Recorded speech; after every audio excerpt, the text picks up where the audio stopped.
So, Michael Jackson. Now, you were Michael Jackson's defense lawyer, Yes. but you were also his friend, weren't you? Yes. But I knew Michael during a very, very unique and very, very tragic time. I was his lead criminal defense counsel in his criminal case. And Michael took it very hard to be charged with something that horrific. And to have to go through that kind of a process was very, very difficult for him. So I knew Michael during the worst chapter in his life. What did you think of him as a person? He was one of the nicest people I've ever met. Kind, gentle, supportive, very, very sensitive to the needs of others, very interested in healing the world, very interested in helping disadvantaged people. He truly was one of the nicest human beings I've ever met. It sounds very cliched. Well, it's very true. Michael had a desire to heal the world. He knew he had unique opportunities financially, reputationally, creatively, and he told me that he wanted to make a difference on the planet. He wanted to make it a better place. It sounded naive and ideal a little bit, but that was Michael. He always was trying to help somebody. But you've been on the receiving end of a lot of fibs from a lot of people. You really think he was genuine? I do think he was genuine. I think he was a very kind person. I think he had a troubled early life. I think he was denied a childhood. I think his family realized what a genius he was at a young age, and his father made him work very hard to perfect his talents. And in the process, I think he felt he was denied a true spontaneous childhood and wished he had had one. Do you think he's remotely or could have been remotely capable of doing any of those things? The things he's been accused of doing? Absolutely not. I am 100% convinced Michael never abused a child, never harmed a child, certainly never molested a child. I think this is hogwash. Are you on any sort of retainer at all from the Jackson estate? No, I'm not on any retainer at all. So no one's paying you any money to say nice things about Michael Jackson? No. I will always say he was a nice person. He was. He was one of the nicest people I ever met. But you, of all people, know the smoke and fire argument. Is there any fire? There's no fire here whatsoever. Sometimes, as you know, lawyers have to ignore the obvious in order to mount a defense. Would you have represented him if you thought he was a child abuser? Well, I have represented people in my lifetime that had strong evidence against them. And people always say to me, will you defend someone you think is guilty? And the answer is yes, because we criminal defense lawyers fulfill two functions. Number one, we make sure that innocent people get their justice, that they're exonerated. We also make the system work. I think we have the best justice system in the world. It's far from perfect. It convicts innocent people all the time. All you have to do is look at what DNA has done. All the innocent people that have been released from prison, people serving life sentences, people facing the death penalty, people whose families were devastated by their convictions, to know that this system is not perfect. And to make this system work the best, everybody has to fight for justice. Prosecutors have to do their job, judges have to do their job, defense attorneys have to do their job. I believe in making the system work. And I believe that prosecutors, police, governmental agents will be tempted to abuse their power unless they know good defense lawyers are going to expose them and fight back. So I believe in making the system work. I don't just hand-pick cases because someone looks innocent, although I've had a lot of people that certainly did look innocent, for sure. But would you have represented him if you thought he was guilty? I would have to talk to him. I would have to find out more about the case. The answer is I take criminal cases because everybody deserves a defense. And when I got into this case, I really didn't know what to expect. The whole world was saying he was guilty. The press everywhere was atrocious. Friends told me not to take the case. They said you can't win it, and the rest of your life and career will be defined by this case. Everywhere you go in the world, people will say, you sent him to prison. I was warned repeatedly, don't take it. And I took the case because I believe in what I do. I believe in the criminal defense profession.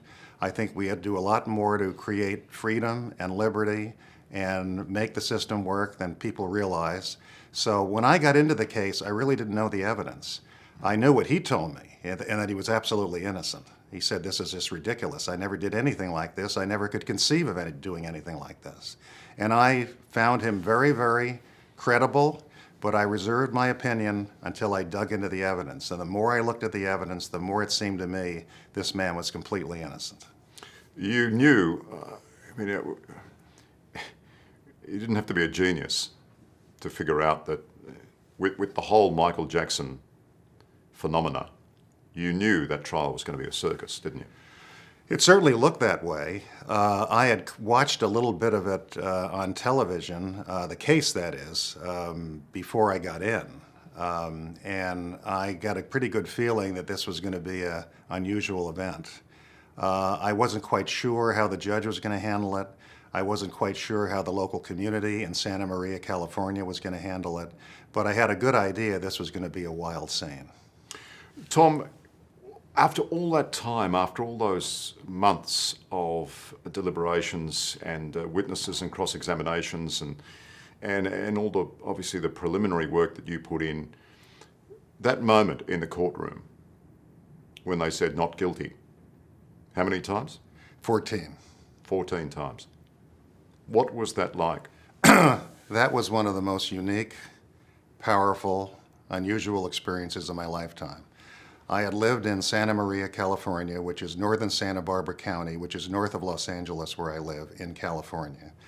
And I'd lived up there for 6 months. And I'd lived like a hermit for 6 months. I was well aware that the media was following me, that they were trying to film me, and that they would like to see me in a compromising position because the media was against Michael Jackson. And I was in bed in my condominium at 7:30 every night. I was up at 3 o'clock every day. You didn't find me in a bar, a restaurant, a club, anywhere where you could make me look bad. And once the media realized that my lights were out at 7:30, they stopped following me. But I lived like a hermit. The conditions were very stressful. The family was watching the reporting, and the reporting was very biased. And they were very concerned that maybe things weren't going well in the courtroom because of what they saw on television. And I told them, I think things are going quite well. I can't guarantee a result, but I think they're going quite well. And when they went very well?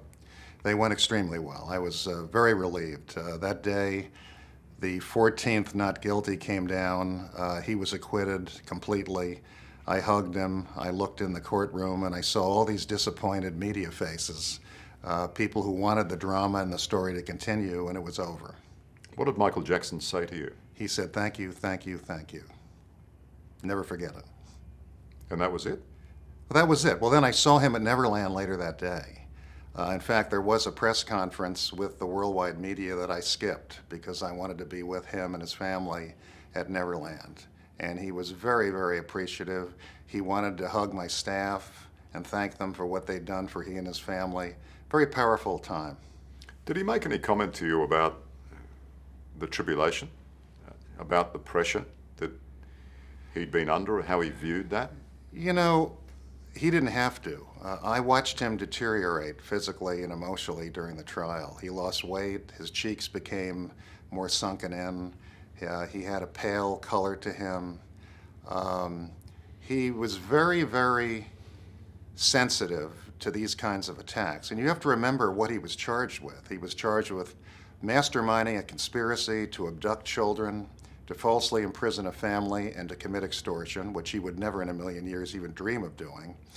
He was charged with taking a cancer-stricken child and giving that child alcohol to prepare the child to be molested. These are horrific charges. These are ugly, nasty charges. I think it's worse to be charged with something like this than homicide.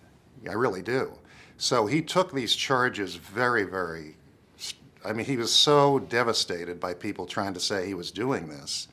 And he was so devastated by the prosecution trying to make him look like a criminal mastermind, which was so absurd. He deteriorated throughout the trial, he did. By verdict day, he just looked like a shell of his old self to me. Tom, when you talk about the media being disappointed, and I get where you're coming from, and it's the whole, it sort of goes hand in hand with the whole Michael Jackson image, doesn't it? The whole persona that's built up around him, and I wanted to get some insight from you into that. When I returned to Los Angeles after the victory, Berry Gordy, the founder of Motown Records, who Michael and his family worked with very early in their careers, one of the most successful music producers in history, invited me to a private lunch with he and his children at the Peninsula Hotel in Beverly Hills. And he said to me at that lunch, "Do you know that you cost the worldwide media billions of dollars when you acquitted him?" And that just sums it up. People wanted to make so much money on watching the great Michael Jackson rise high and then splatter. They wanted the story to have a miserable ending for him. They hoped they would see him in the courtroom in chains and jail clothes, without makeup, without his hair fixed up, without the clothing he liked to wear. They were looking forward to seeing the final chapter where Michael Jackson gets destroyed. And it was very disheartening to observe. So you think it's all tied into money? Yes, money and fame and publicity. Money, revenue, ratings, that kind of thing. The 8 days when the jury deliberated, at the end of the trial, I would turn on the TV and major networks in America were showing the jail cell they expected him to go to. They were talking about the schedule he would be on, when he would wake up, what kind of food he would eat, what kind of books he'd be allowed to have in the prison, who could visit him, how do they stop him from committing suicide. This kind of stuff was going on every day while the jury was deliberating, and I have to believe it was designed to influence the jury. Does money also explain the multiple accusations over the years of him abusing children? There's no doubt in my mind that it makes for a salacious story. It makes for a lot of curious viewers, a lot of curious readers, and people are very intrigued with garbage and violence and abusive reporting. Michael was a very, very creative spirit, a very vulnerable person. He was kind to people throughout his lifetime, and because of his wealth and his fame, he was a good target. And there was always a perception that he was very vulnerable, that people could exploit him. But how many boys, how many families has he or the Jackson estate paid off over the years? I'm not aware of their paying anybody off other than a couple of settlements where he was advised by lawyers and business associates to pay money to end the story. And he regretted doing it. He told me many times I should never have settled with a couple of people I settled with, because all it did was open up Pandora's box and create all sorts of problems for him. And he really regretted paying a dime to anybody. He says, "I should have taken them all to trial. I should have been there to testify. But everyone around me who wasn't writing the check told me to pay money and get rid of it because I had so many bigger things to do with my career and so much more money to make." And unfortunately, he listened to them. He paid Jordan Chandler, the Chandler family, $20 million to make it go away. Again, according to Michael, he had lawyers and business advisors who were telling him, pay the money, it's a drop in the bucket with what you can make around the world. You have an incredible career. There's a lot more time to produce beautiful music and make a lot of money. This is nothing. Get rid of it. Stop the publicity. Do it now. And he followed their advice. But do you pay someone $20 million if you think you're entirely innocent? If $20 million is a drop in the bucket and you're going to make billions instead, maybe you'd consider it. Were you involved in any sort of out-of-court settlements? No, I was not. With anyone in Michael No. Jackson? No, I was his criminal defense attorney only. I didn't handle civil litigation for him. Do you know of any other off-the-record payments that he's made? It came out in the trial that there was one other settlement that was done confidentially, and the person who received the money in that settlement, as well as his mother, were witnesses for the prosecution. So, again, to keep them quiet. 2 settlements to keep people quiet and to let his business career and musical career go forward. But you're convinced that doesn't say guilty? No, absolutely not. Not when you put yourself in Michael Jackson's shoes. When you see the kind of money this man could make, when you see the following he had around the world, when you realize what business potential existed with Michael Jackson products, with Michael Jackson music, with Michael Jackson tours, these amounts of money were nothing compared to what he could make. And he was advised by some pretty shrewd people, pay off these people, you've got bigger fish to fry. You've got bigger things to do, okay? And by the way, in all those settlements, there was no admission of liability. the people he gave money to agreed to sign a settlement agreement in which he did not admit any wrongdoing whatsoever. And what does that tell you about them? Well, some might say that just paying the money is an admission of liability. Well, it's not. It's not. When you pay money to settle a case and you insist in a settlement agreement that there be a provision which says, I'm not admitting to any wrongdoing, when the other side agrees to that, you can look at them and try and question what their motives might be. Certainly, it seems like nobody was doing it based on principle, because if you're admitting that someone, essentially, I see that provision as an admission that nobody did anything wrong. That's how I interpret it. If you're taking money after suing someone claiming you were molested, and you agree to a provision where they do not admit any wrongdoing whatsoever, that suggests that you may have ulterior motives, which might be more financially oriented than anything else. To me, that's how I would see it. What about the former house staff at Neverland? Are they making up what they saw? I cross-examined a number of these witnesses at trial, and in my opinion, they were among the worst witnesses I've ever seen in a courtroom. You need to look at their testimony, and particularly the cross-examination, which they all looked terrible in. I mean, so many witnesses by the prosecution in that trial just got destroyed on cross-examination, which the media never reported. Most of these staff that testified in the trial had sued Michael Jackson also. They went to trial and lost as well. A number of them had made contrary statements and contradictory statements before the criminal trial. One time saying he never did anything wrong, other time saying he did. But many staffers sued him and lost. And because Michael Jackson prevailed in this particular lawsuit, in fact, he won a cross-complaint for costs against many of these people. That was another reason why he told me he wished he had fought all of these cases to verdict.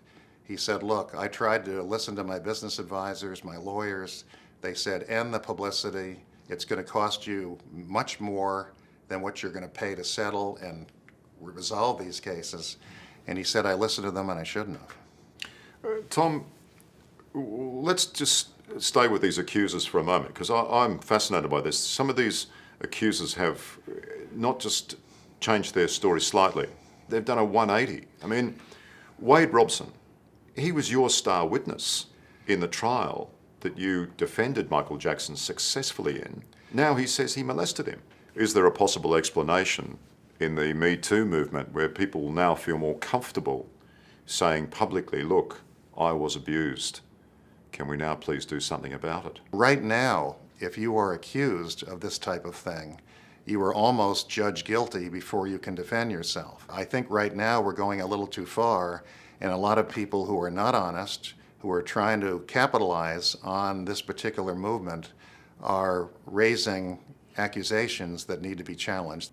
You don't think the freedom of the Me Too movement could be explained for these latest accusers coming up and saying that Michael Jackson molested them? I think the freedom of the Me Too movement has allowed false accusations to be made as well as real accusations. And we've got to be very careful to make sure we sift out what's real and what's false. Well, I met with Wade Robson before he testified in the criminal trial. He wasn't compelled to be there. He wasn't forced to be there. He came with his mother and sister. They all seemed like very nice people. My impression of Wade was that he was intelligent, likable, articulate, and he was very, very strong in his defense of Michael Jackson. He told me in no uncertain terms he had not been molested, he had not been abused, and that these claims were ridiculous. I mean, this man was so strongly supportive of Michael Jackson, so powerful in his defense of Michael Jackson, that it just shocks me that he's changed his story in recent years. I just can't get over it. Because understand this, in a criminal trial, if you call defense witnesses, you, the defense attorney, decide to put on your case, you are taking risks. You are subjecting defense witnesses to cross-examination as well. And in this particular case, I thought we had done so well and cross-examining the prosecution's witnesses that I had to think long and hard before I put on a defense case. And I concluded that even though probably 99% of lawyers in my position would probably rest and not put on a defense case, I didn't want the jury to hang and Michael Jackson to go through another trial. I didn't think he could stand it physically and emotionally. I just didn't want that to happen. So I took a risk and put on an extensive defense case. And if you're going to put on a defense case, you want to start strong and you want to end strong. I started strong with Wade Robson as my first witness. I ended strong with Chris Tucker, the famous comedian, as my last witness. And Wade was so powerfully supportive of Michael Jackson that I wanted to start with him. Macaulay Culkin was my second witness, who also was extremely supportive of Michael Jackson, claiming he never was improperly touched. Brett Barnes was my third witness from Australia, who said that he was never improperly touched, and he was angry that anyone suggested he was. He said words to the effect, "You think I would come here on my own and testify like this if I had been molested?" Jimmy Safechuck I never met, but I knew he signed a sworn declaration under penalty of perjury saying he was not touched. The prosecution wanted to bring in evidence that he was improperly touched, and the judge would not allow that. So I never really met Mr. Safechuck. But Wade was so adamant that he hadn't been abused, and he was cross-examined by a very aggressive, very passionate, very skilled prosecutor, Ron Zonin. And didn't break. Didn't break at all. He was adamant that he hadn't been improperly touched by Michael at any time. So how do you previously praise Michael Jackson, and now you say 14 years later, he did unspeakable things to me? Well, also remember that he wanted to be, apparently, he wanted to be the choreographer for the Michael Jackson estate when they were preparing to put on the Michael Jackson musical play in Las Vegas. But he asked for a job. That's my understanding. And the estate has told me that he wanted to be the lead choreographer for that show. But got knocked and they back. turned him down. He got knocked back. He got knocked back. I mean, yeah. He was not hired for the job for reasons I don't know. And my understanding is it was not long after he was denied that position that he changed his testimony, changed his story, and said that he was terribly abused. Now, if you were horribly abused by Michael Jackson in the way he describes, which is horrendous, why would you want to be the choreographer for the Michael Jackson show? So in terms of the complete reversal of these stories, it's not just a slight change, is it? No, You're not just slightly changing your story. No, my understanding is Mr. Robson is claiming that he was violently abused, that there was forced anal intercourse, that he was bleeding, things like that. If he's making those allegations, how could he not have remembered them when he spoke to me? How could he not have remembered them when he testified under oath in the trial that he was never molested or abused by Michael Jackson at any time? I can't get over this. And Jimmy Safechuck, similarly. Why would you now change your story completely? Again, look, if you take allegations that have been made against Michael Jackson through the years and put them under a microscope, nothing holds up. If you look at that $20 million settlement in the early 90s, I have to tell you, the alleged victim in the case refused to testify for the prosecution in our criminal trial.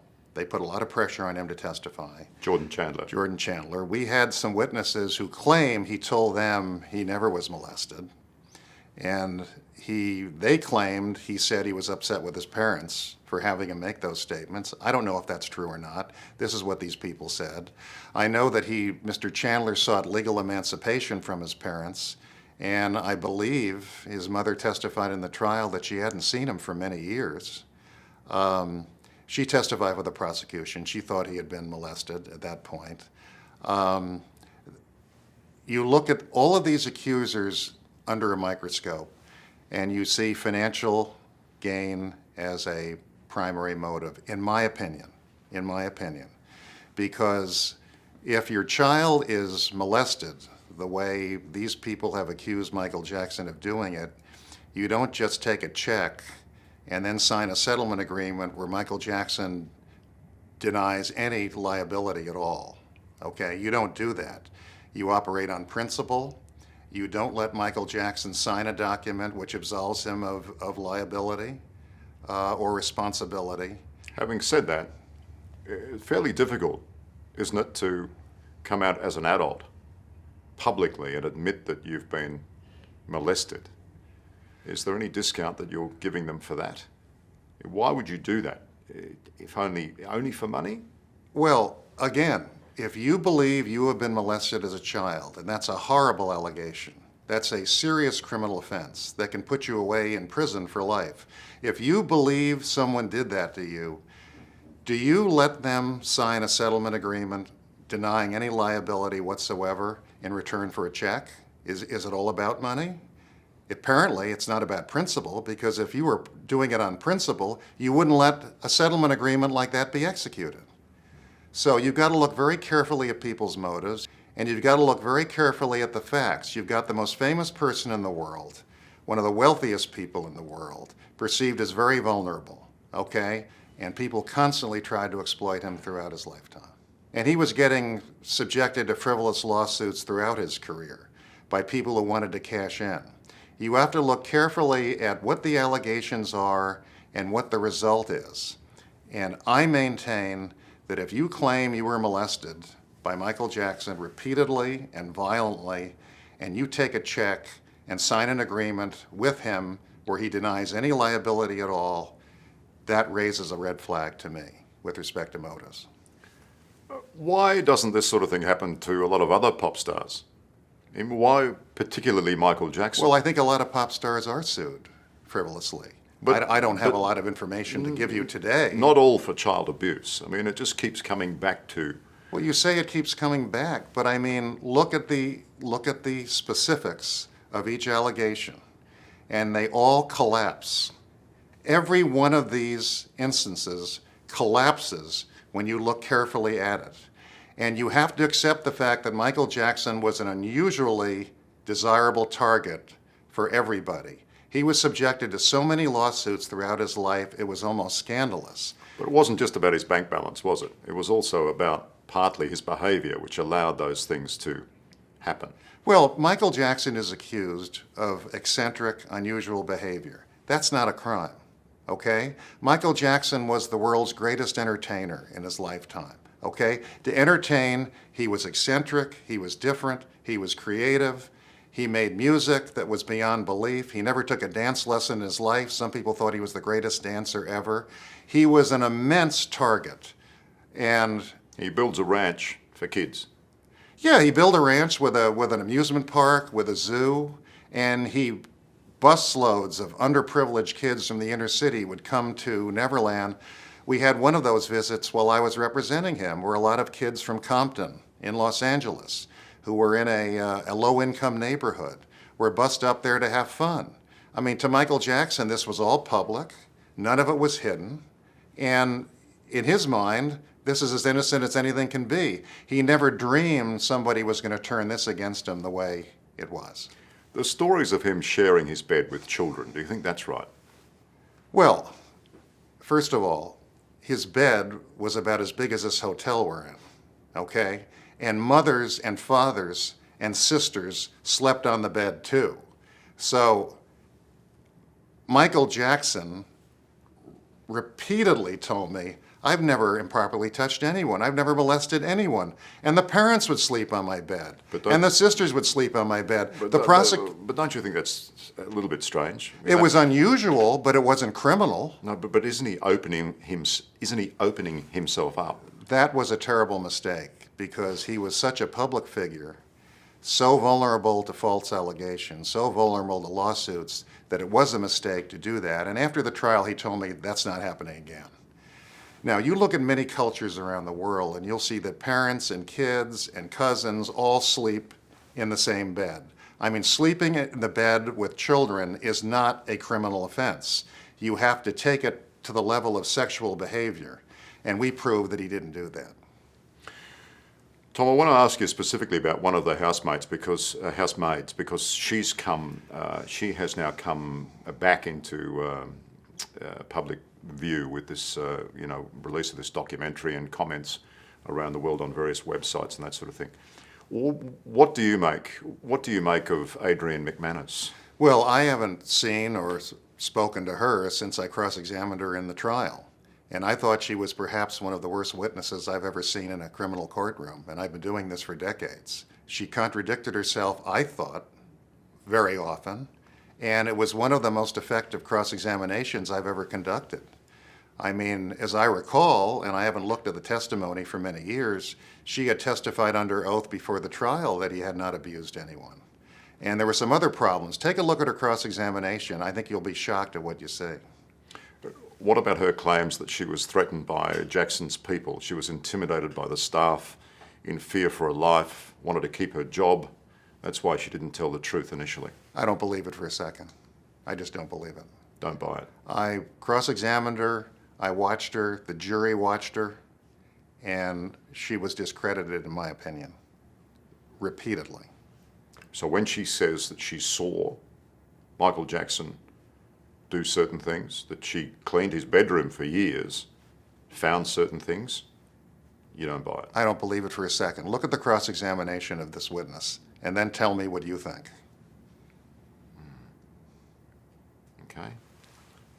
Yeah. You're certain about that then?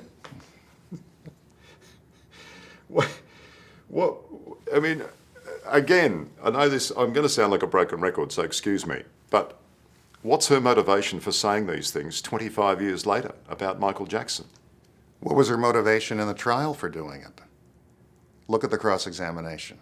Look at her history with Michael Jackson, including litigation, including all sorts of issues that I think will open your eyes to her, in my opinion. I have looked at that. I mean, I know she was sued along with 4 other House staff and lost that lawsuit. They sued for wrongful dismissal. And Michael Jackson won that suit and was awarded, I think they were $1.6 million against them. Against each of them or against the lot? I can't remember exactly. I can't recall off the top of my head. But I think you say in that transcript, you remind her that he forgave that debt by the payment of only $1. Why would he do that? I don't recall the testimony at this point. I'd have to review it to really answer your question. I have not looked at that testimony since verdict day. So fair enough. I'd have to take another look at it. I was surprised by the. I just thought you might have recalled that moment. I was surprised by the largesse that he exhibited at that stage. I mean, he could have made them, go into debt and continue to repay it, but obviously he forgave the debt. You can't recall that at all? No. I don't recall the specifics of that. I'd have to look at the cross-examination. I remember that a number of former employees had sued Michael Jackson. It was a long civil trial. Michael Jackson cross-complained against them, and Michael Jackson won, they lost, and there was a big money judgment against them, but I don't remember the details. Okay. After that trial, at the end of that trial, did you ever say to Michael Jackson, look, you have to be more careful? Michael Jackson understood after that trial that he had to be more careful, that he was a sitting duck for profiteers, for unscrupulous people, for people who wanted to just take advantage of the legal system and go after him. They did that throughout his lifetime. I mean, Michael Jackson was a very convenient target for frivolous lawsuits and frivolous accusations. And life is difficult, and people have financial requirements, and people want to get wealthy. And he was constantly subjected, in my opinion, to frivolous claims. The events that led to that trial, the whole Gavin Arvizo accusations, am I right in saying that that was spurred by the Martin Bashir documentary? Yes, I think the Martin Bashir documentary was a disaster for Michael Jackson. I think he never should have trusted Mr. Bashir to do an objective, professional documentary. I believe he was tricked into cooperating with Mr. Bashir because he had great respect for Princess Diana, and Michael was told that she had allowed Mr. Bashir to do her biography. And letting Mr. Bashir do a documentary of Michael Jackson was one of the most awful decisions he ever made. Why do you think that? You think the result was slanted, do you? I think Mr. Bashir turned it all against him, tried to create a sensationalist documentary. for personal gain. That's my opinion. And it was spliced together and put together in a way which, in my opinion, was designed to make Michael look bad. If you look at the outtakes that were not included in the documentary, you see a very different Michael Jackson. You see Mr. Bashir complimenting Michael Jackson on his parenting skills, on the way he conducts his life, and the whole thing was a disaster, I think. And that documentary, Living with Michael Jackson, that set the scene, did it? In terms of the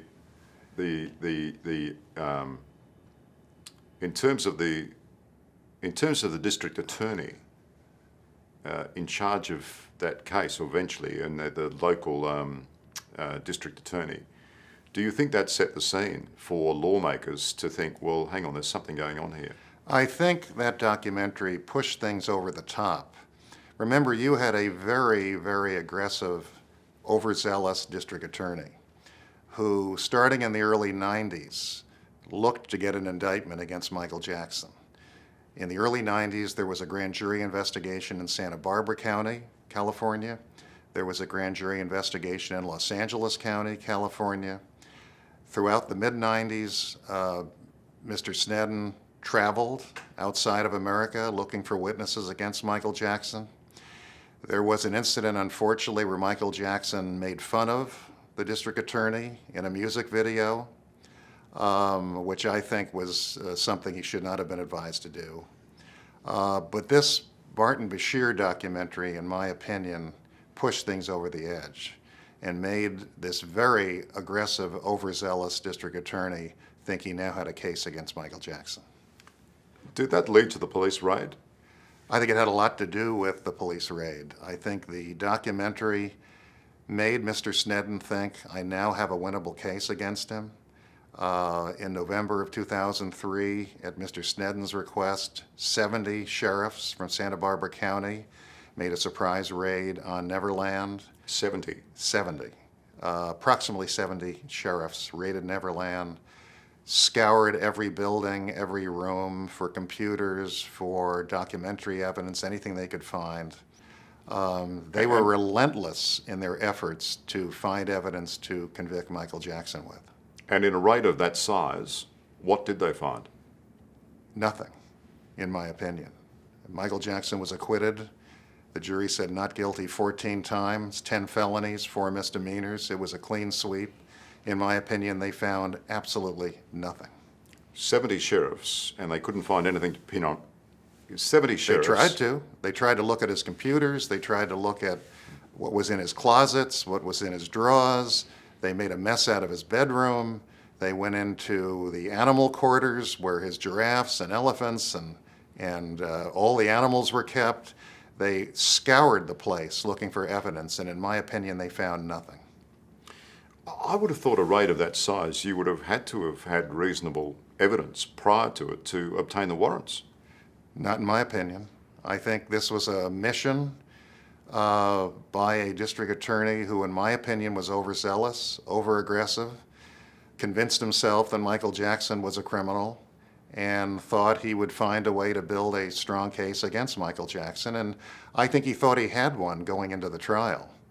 I think he deluded himself. I don't think he realized how vulnerable a lot of his witnesses were to cross-examination. And I've never been in a trial where so many witnesses collapsed on cross-examination as this one.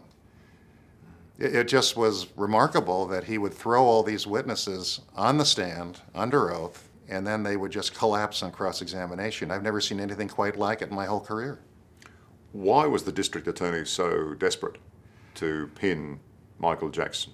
I really don't know. I really don't know. He was very respected in Santa Barbara County. Many people in Santa Barbara County thought he was ethical and principled. Some did not. But he'd been elected repeatedly for many, many years. He had an exceptional winning record in the courtroom. And a lot of people thought because he wanted to bring this case, there must be merit to it. And I can tell you, after 5 months in the courtroom, there was no merit to this case. He was convinced that Michael Jackson was guilty of criminal behavior. I think he convinced himself that Michael Jackson was guilty of the charged crimes. And I just shake my head when I think of these allegations that Michael Jackson would mastermind a criminal conspiracy to falsely imprison a family, to abduct children, to commit criminal extortion. Michael Jackson wouldn't know how to even begin to imagine such a thing. I mean, you're one person that knows in life there's a lot of grey, not a lot of black and white. But you're adamant, aren't you? You don't think Michael Jackson has molested one single person? Michael was a creative spirit. He danced to his own drummer. He saw things we don't see. He heard things we don't hear. He was a creative genius. He was eccentric, he was different, and he was an artist. I don't believe he was a molester for 5 seconds. If we look at the history of this, though, the number of accusers, Chandler, Gavin Arvizo, Wade Robson now, Jimmy Safechuck, I mean, are they all making it up? Let's look at them individually. Safechuck swore under penalty of perjury that he wasn't abused. Robson swore under penalty of perjury that he wasn't abused. Arvizo wasn't believed by the jury. 2 other people were paid off to end the litigation, to end the lawsuits so he could get on with his career. So when you look at everyone under a microscope, what do you really come up with? Not much. Well, a lot more than most mere mortals face in their lifetime. But he's the biggest target on the planet. He was the most famous person on the planet. He was immensely wealthy. He was perceived as immensely vulnerable. This made him a target throughout his life. And he's being attacked even in death by people who want money. And I sat with him for 5 months, 5 days a week in a criminal courtroom, watching not just the Arvizo allegations, but other allegations being made against him. Allegations that he had molested Macaulay Culkin. Allegations that he had molested a whole bunch of other people. The prosecution even said Mr. Robson had been molested. They said Brett Barnes had been molested. I started my case with 3 of these young men getting up under oath, voluntarily traveling to Santa Barbara, California. 2 of them one from overseas, one from Australia, and all saying he never touched me, he never abused me, he's my friend. I saw these allegations collapse one after another in that courtroom. I saw the Chandler allegations collapse. I saw other allegations collapse. I saw from morning till evening what happened when jurors watched witnesses examined by the prosecutor, then cross-examined by the defense attorney. And at the end of those 5 months, I came to an absolute conclusion, which I'd already come to before the trial started, but it was even stronger at the end of that trial when this very conservative jury in a very law and order town with a very high conviction rate, very conservative credentials, and very bright, I saw them go not guilty 14 times. And that experience seared into my soul a very strong belief that Michael Jackson never molested anyone. Michael Jackson had an affinity for children. He never had a childhood. He wanted to be good to children because he had the financial resources to do it. He built an amusement park. He built a zoo. He invited inner city children. He invited disabled children. He paid for children for have surgeries around the world, kids who were in trouble financially and had disabilities. He did so many good things. And to try and turn that around into making him a horrendous criminal was really tragic. And I think it had a lot to do with shortening his life. Do you think if he was still alive, do you think these people would now be coming out and saying the same thing, that he molested me? I just don't know. I mean, I think I have to believe these are financially motivated accusations. I have to believe that, because how else can you explain it? I take that into account too. But I personally am not involved in their civil lawsuits. I've not represented anybody in them. I've not been present for any of the proceedings. I don't know who said what in those cases. I just know the evidence that I saw. And that leads me to a very powerful conclusion that Michael Jackson never abused a child at any time, never tried to hurt a child. We had testimony in the trial that he said he would slit his wrists before he would hurt a child. I just find it fascinating that you're so insistent on this a long time after the trial has finished. I find that very powerful. But I find it interesting too, from just coming back full circle to what we were saying about representing people. Everyone has to have a decent representation, there's no doubt about that. I'm not arguing that. And I agree with you, that's the way the legal system functions properly. But, you know, I note with interest, you defended Bill Cosby. Now, you wouldn't be saying the same thing about Bill Cosby, would you? I think Bill Cosby's innocent. I don't think Bill Cosby You still think he's, molested or you still think abused. he's innocent? I absolutely do. I don't believe that Bill Cosby molested anybody. Again, every time I look at these accusations under a microscope, I see things that the press doesn't report, and I see things that the public doesn't know. And you take into account when these accusations were made, you take into account what time period they concern, and I sat through that trial, and I believe Mr. Cosby's innocent, and I always will.